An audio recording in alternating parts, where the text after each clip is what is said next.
Hello पिला माने welcome to Tripti guidance. आज आमे षष्ठ श्रेणी विज्ञान बहिर चतुर्थ अध्याय दैनंदिन जीवन में व्यवहृत वस्तु विषय रे पढ़िबा। दैनंदिन जीवन में व्यवहृत वस्तु कहले सेही सब साधारण जिनिस को बुझाए जहाकू आमे प्रतिदिन निज घरे किंबा बाहर नियमित भाव में व्यवहार करिथाउ।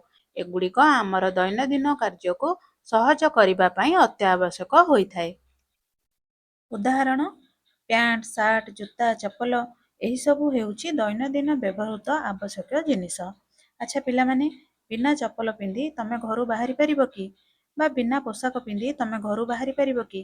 बिना चप्पल पिंधि घरू बाहरिले गोड़े गोड़ी कंटा पशि पारे। तेणु यही सबू जिनिस आम पई आवश्यक होइथाए। एही अध्याय रे निम्नलिखित विषय गुड़ी को पढ़िबा। एक रे वस्त्र प्रस्तुति पई व्यवहृत वस्तु। 2 रे तंतुर प्रकार भेद। 3 रे केतेक उद्भिद जात तंतु। एबे आस पढ़ा बही को देखिबा। प्रथमे अछि पोशाक पई व्यवहृत वस्तु। तुमे माने पैंट सार्ट बा फ्रॉक पिंधुच। समस्तंकर पैंट सार्ट बा फ्रॉक एका प्रकारर कपड़ा रे तैयारी कि? तुमर शिक्षक शिक्षयित्री कौन सबू पिंधि आसंती कहिल? ए सबू जहा पिंधुचे ताहा आमर पोशाक बा वस्त्र। पिले माने तुमे प्रतिदिन सार्ट पैंट पिंधि थाओ। तुम विद्यालय रे शिक्षक शिक्षयित्री भिन्न भिन्न पोशाक पिंधि थांती। किए साड़ी पिंधिकी आसी थाए तो किए सार्ट पैंट पिंधिकी आसी थांती, किए कुर्ता पायजामा पिंधिकी आसी थांती। समस्ते पिंधुथिबा सार्ट पैंट रो कपड़ा भिन्न भिन्न ही थाए। किए सूता पिंधिकी आसी थाए तो किए टेरिकॉट बा पॉलिस्टर पिंधिकी आसी थांती। आमे प्रतिदिन जो सार्ट पैंट पिंधि थाओ ताकू पोशाक बा वस्त्र कहि थाओ। तुमे पूजा पार्वण रे विभिन्न प्रकारर पोशाक पिंधुथिब। शीत दिने तुमे गरम वस्त्र यथा स्वेटर मफलर टोपी पशम चादर आदि व्यवहार करुथिब। गरम दिन रे सूता वस्त्र पिंधिबाकू भल लागे। वर्षर विभिन्न समय रे तुम परिवारर सदस्य माने जेउ जेउ वस्त्र व्यवहार करंती ताहार एक तालिका कर। माने आमे माने पोशाक को आमर आवश्यक अनुଯାयी समय और ऋतु अनुसार पिंधि थाउ। जेमिति कि साधारण दिन मानकरे आमे जहा पिंधि थाउ पूजा पर्वाणी रे आमे से पिंधि न थाउ। पूजा पर्वाणी रे आमे नुआ पोशाक पिंधि थाउ। सेही भली शीत दिने आमे जहा पिंधि थाउ खरा दिने कोन आमे से पिंधि थाउ? आमे से पिंधि न थाउ। शीत दिने आमे शीत वस्त्र पिंधि थाउ। खरा दिने आमे सेही भली सूता एवं हल्का वस्त्र पिंधि थाउ। वर्षा दिने आमे शीघ्र सुखी पारुथुबा वस्त्र आमे पिंधि थाउ। वर्षर विभिन्न समय रे आमे क्यों क्यों वस्त्र व्यवहार करिथाओ एही तालिकाटी को देख। खरा दिने आमे माने हालुका और पतला वस्त्र व्यवहार करबा को भल पाई थाओ। जेमिति कि पतला गंजी हालुका पैंट एही भली जिंस व्यवहार करबा को भल पाई थाओ। वर्षा दिने शीघ्र सुखी पारुथुबा लुगापटा एवं गाढ़ रंगर लुगापटा पिंधिबा को भल पाई थाओ। जेमिति कि नाइलॉन और पॉलिस्टर रो लुगापटा। शीत दिने मोटा और पशम वस्त्र आमे पिंधिबा को भल पाई थाओ। स्वेटर मफलर टोपी एही सबू जिनिस आमे पिंधिबा को भल पाई थाओ। एबे आमे वस्त्र प्रस्तुति पई व्यवहृत वस्तु विषय रे पढ़िबा। वस्त्र तैयारी करिबा पई कोन कोन जिनिसर आवश्यकता रहिछि से विषय रे पढ़िबा। एबे पढ़ा बही की देख। तुमे विभिन्न वस्त्र बा पोशाक तालिका करिछ। तुमे कुह ए समस्त वस्त्र बा पोशाक एक प्रकार पदार्थ रे तैयारी होइछि कि? सांग मानक सहित आलोचना कर ओ घरे बापा मांक ठारू पचारि बुझ जे घरे थिबा साड़ी चादर ओ अन्यान्य पोशाक केउथरु तैयारी होइछि सेही वस्तु गुड़िकर एक तालिका कर। बही रे देइथिबा चित्र गुड़ी को देख। से सबु जिनिस कोउथिरे तैयारी हेछि से विषय रे जानिबा। प्रथमे साड़ी रहिछि। साड़ी सूतारे तैयारी होइथाए, नाइलॉन रे तैयारी होइथाए, टेरिलिन रो होइथाए। सेही भली चादर। चादर आमे शीत दिने व्यवहार करिथाउ। हमको उषुम प्रदान करे चादर। सेथिपई चादर सूतारे तैयारी होइथाए, पशम रे तैयारी होइथाए। एबे देखिबा बिछଣା चादर। बिछଣା चादर कॉटन रे तैयारी होइथाए, पॉलिस्टर रे तैयारी होइथाए। विभिन्न प्रकारर चादर आसे। सेही परी शाल। शाल मध्य पशम रे तैयारी होइथाए, उल रे तैयारी होइथाए। फ्रॉक। फ्रॉक सेही भली सूतारे, पॉलिस्टर रे, टेरिलिन रे ନାଇଲନର ଏମିତି ବିଭିନ୍ନ ପ୍ରକାରର ଫରକ ରହିଥାଏ। ସେଇଭଳି ପ୍ୟାଣ୍ଟ ମଧ୍ୟ ସୂତାରେ ତିଆରି ହୋଇଥାଏ, ପଲିଷ୍ଟରର ଥାଏ, ନାଇଲନର ଥାଏ। ଏବେ ଦେଖିବା ଜାମା ମଧ୍ୟ ସେମିତି କଟନରେ ତିଆରି ହୋଇଥାଏ, ନାଇଲନର ହେଇଥାଏ, ଟେରିଲିନ କପଡ଼ାରେ ତିଆରି ହୋଇଥାଏ। ଏମିତି ବିଭିନ୍ନ କପଡ଼ାରେ ଏହିସବୁ ପୋଷାକ ତିଆରି କରାଯାଏ। ବହିରେ ଦେଇଥିବା ଆଉ ଗୋଟିଏ ଚିତ୍ର ଦେଖିବା। ଚିତ୍ର ନମ୍ବର 4.2 ତନ୍ତୁରୁ ପୋଷାକ। ପ୍ରଥମେ ରହିଛି ତନ୍ତୁ। ତନ୍ତୁ କ'ଣ? ତନ୍ତୁ ହେଉଛି ଏକ ଅତି ସରୁ ସୂତା, ଯାହାକୁ ଏକାଠି କରି ସୂତା ତିଆରି କରାଯାଏ ଏବଂ ସେହି ସୂତାରୁ ବିଭିନ୍ନ ପ୍ରକାରର କପଡ଼ା ବା ବସ୍ତ୍ର ତିଆରି କରାଯାଏ। ତନ୍ତୁର ଉଦାହରଣ ସବୁ କ'ଣ? ତୁଳା, ରେଶମ, ପୋଷମ, ଝୋଟ ଏସବୁ ଜିନିଷକୁ ତନ୍ତୁ କୁହାଯାଏ। ତନ୍ତୁରୁ ସୂତା ତିଆରି କରାଯାଏ ଏବଂ ସେହି ସୂତାରୁ ବିଭିନ୍ନ ପ୍ରକାରର ପୋଷାକ ଯଥା ସ୍ୱେଟର, ମଫଲର ଏସବୁ ଜିନିଷ ତିଆରି କରାଯାଏ। ପୁଣି ବସ୍ତ୍ର ତିଆରି କରାଯାଏ। ବସ୍ତ୍ର ଯେମିତିକି ଶାଢ଼ୀ, ଧୋତି, ଗାମୁଛା ଏସବୁକୁ ବସ୍ତ୍ର କହନ୍ତି। ଥାନ କପଡ଼ା ତିଆରି କରାଯାଏ। ଥାନ କପଡ଼ାରୁ ଆମେ ବିଭିନ୍ନ ପ୍ରକାରର ପୋଷାକ କରିଥାଉ, ଯେମିତିକି ସାର୍ଟ, ପ୍ୟାଣ୍ଟ, ଫ୍ରକ୍ ଏସବୁ ଜିନିଷ ଆମେ ତିଆରି କରିଥାଉ। ତ ଆମେ ଏଥିରୁ ବୁଝିଲେ ଯେକୌଣସି ପୋଷାକ ଆମେ ତିଆରି କରିବା ପାଇଁ ପ୍ରଥମେ ତନ୍ତୁର ଆବଶ୍ୟକତା ରହିଛି। ଏବେ ବହିକି ଦେଖ, ତୁମ ପାଇଁ କାମ 1। ଦରଜି ପାଖରୁ ଅଦରକାରୀ କନାରୁ ଖଣ୍ଡେ ଖଣ୍ଡେ ଆଣ। ପ୍ରତ୍ୟେକ କନାରୁ ଖଣ୍ଡେ ଲେଖାଏଁ ସୂତା କାଢ଼। ସୂତାକୁ ଭଲ ଭାବରେ ନିରୀକ୍ଷଣ କର। ସବୁ ସୂତା ଏକା ପ୍ରକାରର ପଦାର୍ଥରେ ତିଆରି ହୋଇଛନ୍ତି କି? ସେହି ସୂତାକୁ ଖୋଲିବାକୁ ଚେଷ୍ଟା କର। କ'ଣ ଦେଖୁଛ? ସୂତାଟି କେଉଁଥିରୁ ତିଆରି ହୋଇଛି? ସୂତା ଯେଉଁଥିରୁ ତିଆରି ହୋଇଛି ତାହାକୁ ତନ୍ତୁ କହନ୍ତି। ତୁମେ ଜାଣିଲ ତନ୍ତୁରୁ ସୂତା ହୁଏ ଓ ସୂତାରୁ ବସ୍ତ୍ର ତିଆରି ହୁଏ। ଏବେ ଆମେ ତନ୍ତୁର ପ୍ରକାର ଭେଦ ବିଷୟରେ ପଢ଼ିବା। ପୂର୍ବ କାର୍ଯ୍ୟରେ ତୁମେ କାଢ଼ିଥିବା ସୂତାକୁ ଭଲ କରି ଲକ୍ଷ୍ୟ କର। ସମସ୍ତ ସୂତା ଏକ ପ୍ରକାର ତନ୍ତୁରେ ତିଆରି କି? ଶୀତ ଦିନରେ ବ୍ୟବହାର କରୁଥିବା ସ୍ୱେଟର ଯେଉଁ ତନ୍ତୁରେ ତିଆରି, ତୁମେ ବିଦ୍ୟାଳୟକୁ ପିନ୍ଧି ଆସୁଥିବା ପ୍ୟାଣ୍ଟ ସେହି ତନ୍ତୁରେ ତିଆରି କି? ପଲିଷ୍ଟର କନା, ତୁଳା କନା, ରେଶମ କନା ଏକା ପ୍ରକାରର ତନ୍ତୁରେ ତିଆରି ନୁହେଁ। ପୂର୍ବ କାର୍ଯ୍ୟରେ ଆମେ କାଢ଼ିଥିବା ସୂତାକୁ ଭଲ ଭାବରେ ଲକ୍ଷ୍ୟ କଲେ ଆମେ ଜାଣିପାରିବା ସବୁ ସୂତା ଏକା ପ୍ରକାରର ନୁହଁ। ଶୀତଦିନେ ଆମେ ବ୍ୟବହାର କରୁଥିବା ସ୍ୱେଟରର ସୂତା ଉଲରେ ତିଆରି ହୋଇଥାଏ। ସେମିତି ଆମେ ପ୍ରତିଦିନ ବ୍ୟବହାର କରୁଥିବା ସାର୍ଟ, ପ୍ୟାଣ୍ଟ ସୂତାରେ ତିଆରି ହୋଇଥିବ, ନହେଲେ ପଲିଷ୍ଟରରେ ହୋଇଥିବ, ନହେଲେ ରେଶମରେ ତିଆରି ହୋଇଥିବ। ସବୁ ପ୍ରକାରର ସୂତା ଭିନ୍ନ ଭିନ୍ନ ହୋଇଥାଏ। ରେଶମ ପୋକ ଏକ କୋଷା ତିଆରି କରେ। ସେହି କୋଷାରୁ ରେଶମ ତନ୍ତୁ ବାହାରେ ଓ ଏହାକୁ ରେଶମ ବସ୍ତ୍ର ତିଆରିରେ ବ୍ୟବହାର କରାଯାଏ। ରେଶମ ପୋକ ବା ଏଣ୍ଡି ପୋକ ଏଣ୍ଡି ଗଛର ପତ୍ର ଖାଇ ଏକ ବସା ତିଆରି କରେ ବା ଯାହାକୁ ଆମେ କୋଷା କହୁଛେ। ସେହି କୋଷା ଦେହରୁ ରେଶମ ସୂତା ବାହାରେ। ସେହି ରେଶମ ସୂତାରୁ ରେଶମ ବସ୍ତ୍ର ତିଆରି କରାଯାଏ। ସେ ରେଶମ ବସ୍ତ୍ର ଗୁଡ଼ିକ ଦେଖିବା ପାଇଁ ବହୁତ ସୁନ୍ଦର ହେଇଥାଏ ଆଉ ସାଇନିଂ କରେ। ଶୀତ ଦିନେ ତୁମେ ପିନ୍ଧୁଥିବା ଗରମ ବସ୍ତ୍ର ପଶମରୁ ତିଆରି ହୋଇଥାଏ। ପଶମ ତନ୍ତୁରେ ସୂତା ହୁଏ ଓ ଏଥିରୁ ସ୍ୱେଟର, ମଫଲର, ଚଦର ଇତ୍ୟାଦି ତିଆରି କରାଯାଏ। ଏହି ପଶମ ମୁଖ୍ୟତଃ ମେଣ୍ଢା ଲୋମରୁ ମିଳିଥାଏ। ଏହା ମଧ୍ୟ ଛେଳି ଓ ଚମରି ଗାଈ ଲୋମରୁ ମିଳିଥାଏ। ତୁଳା, ଝୋଟ, ରେଶମ, ପଶମ ଗୋଟିଏ ଗୋଟିଏ ତନ୍ତୁ। ଏହା ସାଧାରଣତଃ ଉଦ୍ଭିଦ ଓ ପ୍ରାଣୀଙ୍କ ଠାରୁ ମିଳିଥାଏ। ପିଲାମାନେ, ପଶମ ହେଉଛି ଏକ ପ୍ରକାରର ତନ୍ତୁ ଯାହାକୁ ଆମେ ମେଣ୍ଢା ଓ ଚମରି ଗାଈର ଲୋମଠାରୁ ପାଇଥାଉ। ଏହି ପଶମ ତନ୍ତୁରୁ ପଶମ ସୂତା ବା ଉଲ୍ ତିଆରି ହୋଇଥାଏ। ଏହି ଉଲ୍ରୁ ଆମେ ଶୀତ ବସ୍ତ୍ର ଯେମିତିକି ସ୍ୱେଟର, ମଫଲର, ଚାଦର ଏହିସବୁ ଜିନିଷ ତିଆରି କରିଥାଉ। ତୁମେ ଏକ ପ୍ରକାରର କନା ଦେଖିଥିବ, ପ୍ରାଣୀ ଓ ଉଦ୍ଭିଦରୁ ଯାହାର ତନ୍ତୁ ଆସିନଥାଏ। ନାଇଲନ, ପଲିଷ୍ଟର, ଟେରିଲିନ କପଡ଼ା ତୁମେ ବ୍ୟବହାର କରୁଥିବ। ଏଥିରେ ବ୍ୟବହାର କରାଯାଇଥିବା ତନ୍ତୁ କୃତ୍ରିମ ଉପାୟରେ ତିଆରି ହୋଇଥାଏ। ଏହା ବହୁତ ଟାଣ ଓ ବହୁତ ଦିନ ପର୍ଯ୍ୟନ୍ତ ଛିଣ୍ଡେ ନାହିଁ। କିନ୍ତୁ ଏଗୁଡ଼ିକ ରାସାୟନିକ ପଦାର୍ଥରୁ ତିଆରି ହୋଇଥିବାରୁ ଶରୀର ଉପରେ ଏହାର କୁପ୍ରଭାବ ରହିଛି। ଚର୍ମ ରୋଗ ହୋଇଥିଲେ ଡାକ୍ତର ଏ ପ୍ରକାରର ବସ୍ତ୍ର ପିନ୍ଧିବାକୁ ମନା କରିଥାନ୍ତି।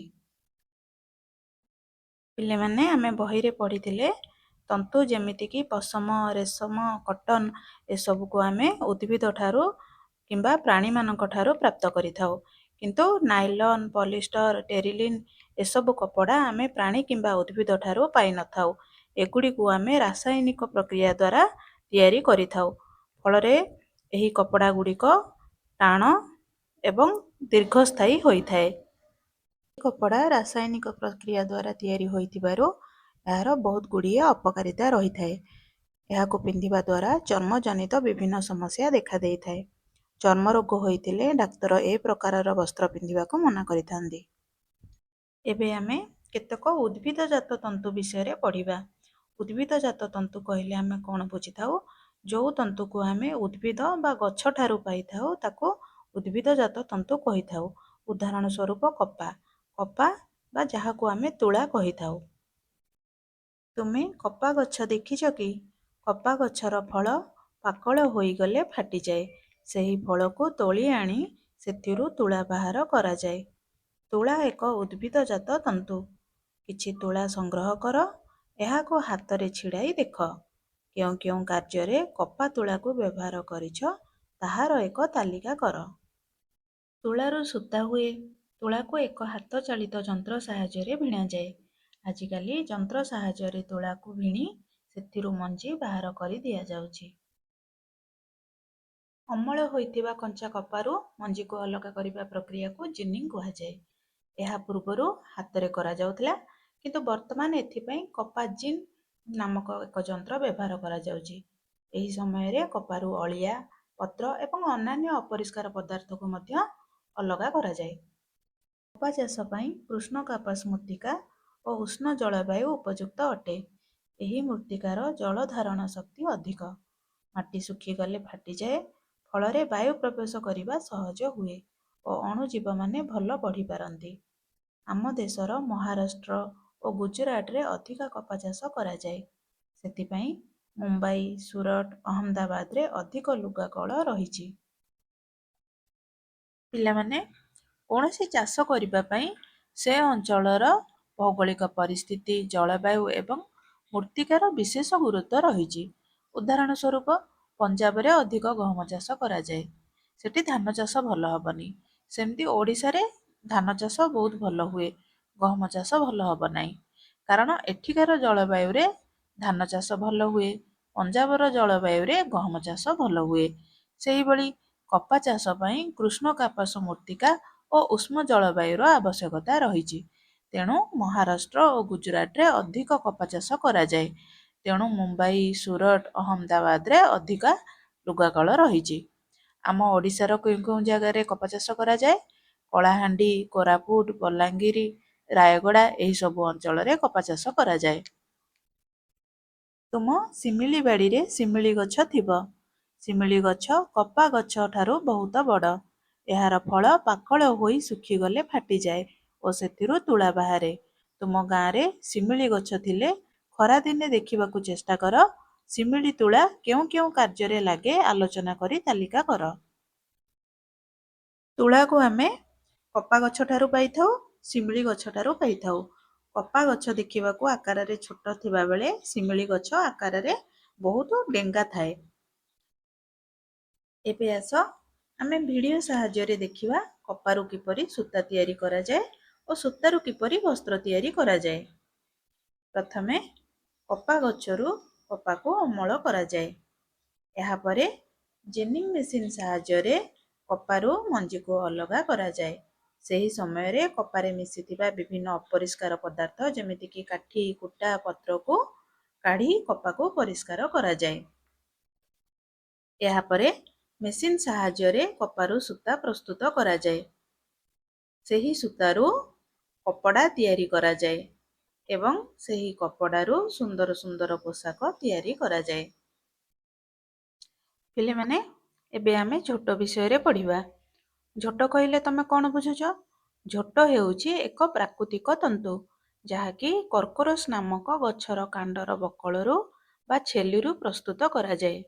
ଓଡ଼ିଶାରେ ଏହାକୁ ନଳିତା କିମ୍ବା କାଉଁରିଆ ଚାଷ ମଧ୍ୟ କୁହାଯାଏ। ଏହାକୁ ସୁନେଲି ତନ୍ତୁ ମଧ୍ୟ କୁହାଯାଏ କାରଣ ଏହାର ରଙ୍ଗ ହଳଦିଆ ମାଟିଆ ହୋଇଥାଏ। ଏହାକୁ ଆମେ ବସ୍ତା ବା ବୋରି ବନେଇବାରେ ବ୍ୟବହାର କରିଥାଉ ଏବଂ କାର୍ପେଟ, ପରଦା, ରସି ବନେଇବା ପାଇଁ ବ୍ୟବହାର କରିଥାଉ।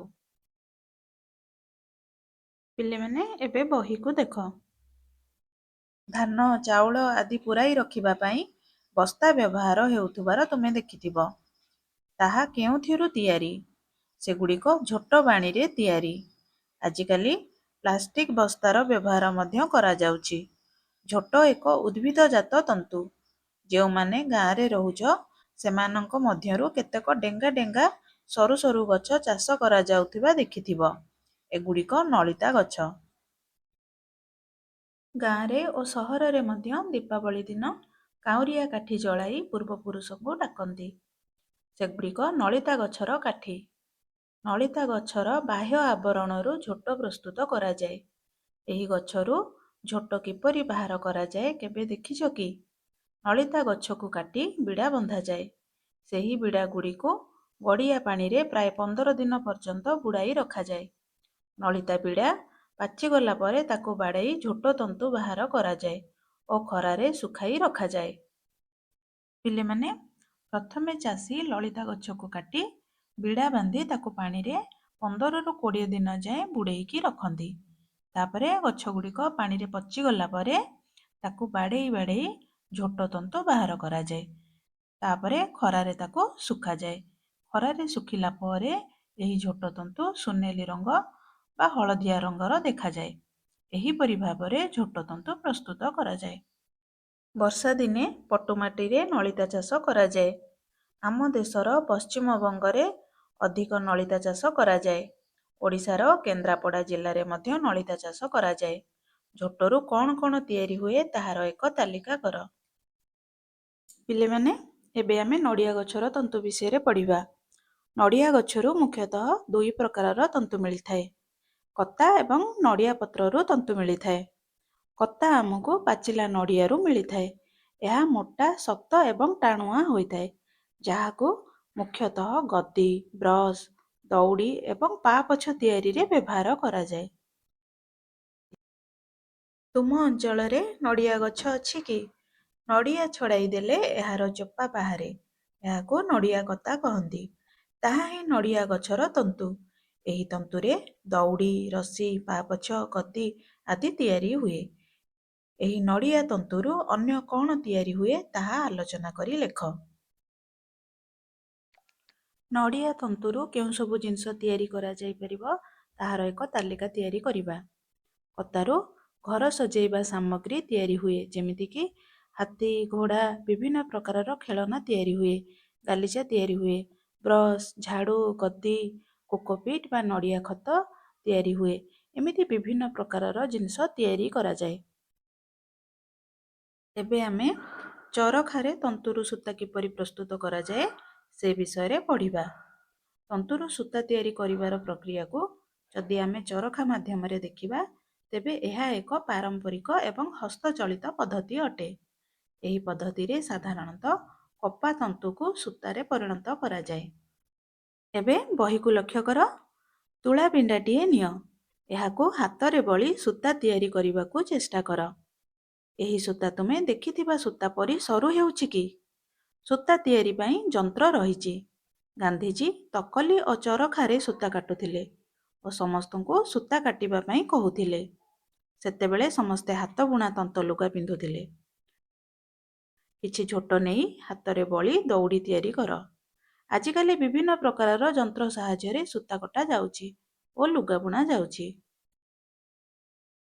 ଏବେ ଆମେ ଏକ ଭିଡ଼ିଓ ସାହାଯ୍ୟରେ ଚରଖାରୁ କିପରି ସୂତା କଟାଯାଏ ଦେଖିବା।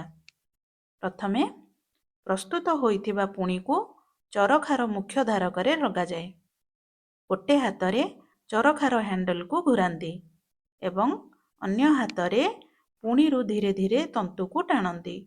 ଚରଖା ଘୂରିବା ଯୋଗୁଁ ଏକ ବଳ ସୃଷ୍ଟି ହୁଏ, ଯାହା ଫଳରେ ଏହି ତନ୍ତୁ ଏକ ମଜବୁତ ସୂତାରେ ପରିଣତ ହୁଏ। ଏବେ ଆମେ ସୂତାରୁ କିପରି ବସ୍ତ୍ର ତିଆରି କରାଯାଏ ସେ ବିଷୟରେ ପଢ଼ିବା। ସୂତାରୁ ବସ୍ତ୍ର ତିଆରି କରିବାର ପ୍ରକ୍ରିୟା ହେଉଛି ବୟନ ଶିଳ୍ପର ଏକ ଗୁରୁତ୍ୱପୂର୍ଣ୍ଣ ପର୍ଯ୍ୟାୟ। ଏହି ପ୍ରକ୍ରିୟାକୁ ସାଧାରଣତଃ ବୁଣିବା କୁହାଯାଏ। ଏଥିରେ ସୂତାଗୁଡ଼ିକୁ ଏକ ନିର୍ଦ୍ଦିଷ୍ଟ ଢାଞ୍ଚାରେ ପରସ୍ପର ସହିତ ଛନ୍ଦି ଏକ କପଡ଼ା ତିଆରି କରାଯାଏ।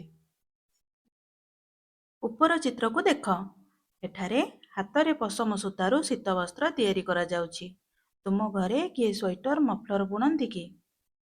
ଏହି ଭିଡ଼ିଓଟିକୁ ଦେଖ କିପରି ଉଲ୍ କଣ୍ଟା ସାହାଯ୍ୟରେ ଶୀତବସ୍ତ୍ର ତିଆରି କରାଯାଉଛି।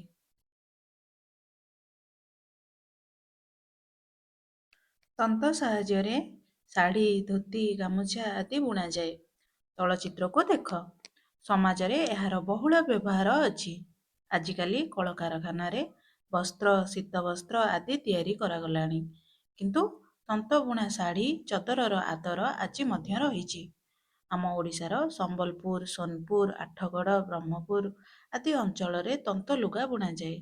ଓଡ଼ିଶାର ତନ୍ତବୁଣା ପାଟ ଶାଢ଼ୀର ଆଦର ଭାରତ ବାହାରେ ମଧ୍ୟ ରହିଛି। ତୁମ ଅଞ୍ଚଳରେ ଯେଉଁଠାରେ ତନ୍ତ ସାହାଯ୍ୟରେ ଲୁଗା ବୁଣାଯାଉଛି, ସେଠାକୁ ଯାଇ ଦେଖ। ତନ୍ତ ସାହାଯ୍ୟରେ ଲୁଗା ବୁଣିବା ଏକ ପାରମ୍ପରିକ ଏବଂ ହସ୍ତଚାଳିତ ପ୍ରକ୍ରିୟା। ଏହି ତନ୍ତ ସାହାଯ୍ୟରେ ଧୋତି, ଶାଢ଼ୀ, ଗାମୁଛା ବିଭିନ୍ନ ବସ୍ତ୍ର ତିଆରି କରାଯାଏ।